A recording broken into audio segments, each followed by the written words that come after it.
story from the perspective of Quintus. I woke up early today with one goal in mind: to finally paint out a warning on the nearby water distribution tower that will scare away those miscreants who keep defecating there. Verbal warnings just aren't enough to keep them away, so, just to ensure that they understand the severity of defecating anywhere near this water tower, I wrote out, "Anyone who wants to defecate in this place is advised to move along." In case that wasn't enough to stop them, however, I also wrote out a threat that I fully intend to follow through with.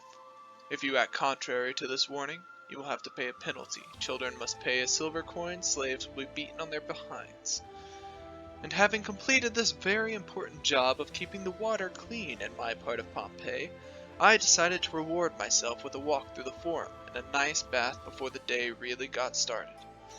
Walking through the Forum brought me a great sense of peace, especially since I was among throngs of people completely unaware of the fact that I did such great things for them.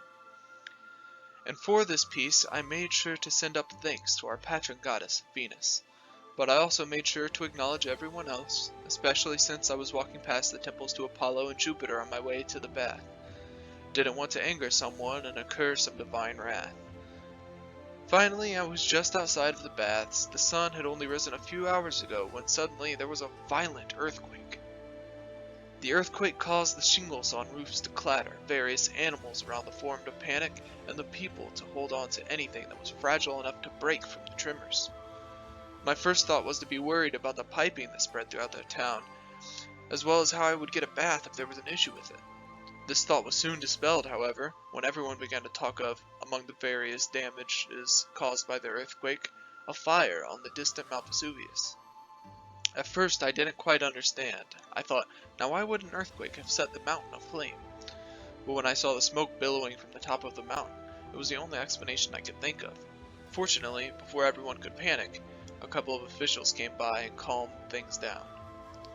And once everyone was somewhat calm, a group of priestesses worshipping Isis came by, assuring everyone that they would beg the goddess for mercy, which caused a good amount of people to truly begin to calm down and continue what they were doing, though they still appeared wary of further tremors, as would happen with past earthquakes in the area. Another difference was how they would look at Mount Vesuvius, keeping one eye on the distant mountain while keeping about their activities. I decided, after this event, I would go to see if the baths were still operational, and hopefully get cleaned up. Thank the gods they were open though, so I just managed to get cleaned up before heading out to a nearby thermopolium to get some warm food and hopefully ask others what they thought of Mount Vesuvius.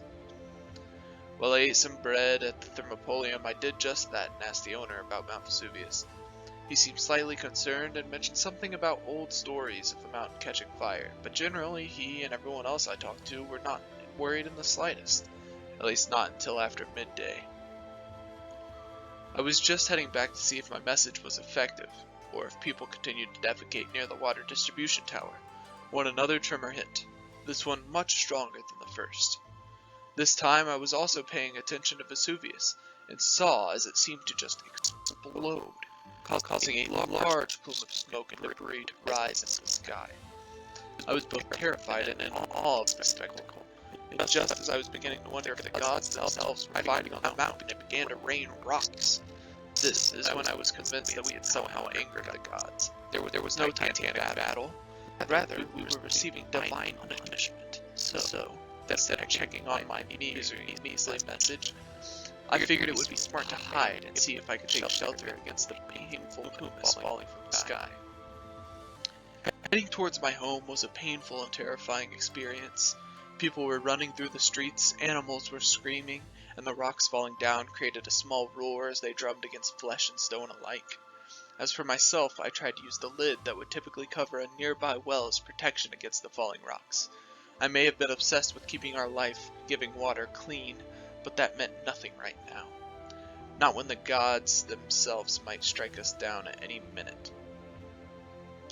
After what felt like an eternity of traveling through the streets, getting hit by panicking people and rocks alike, I finally made it home. I was so glad to see that the slaves had put a cover over the impluvium so that at least our water would be clean.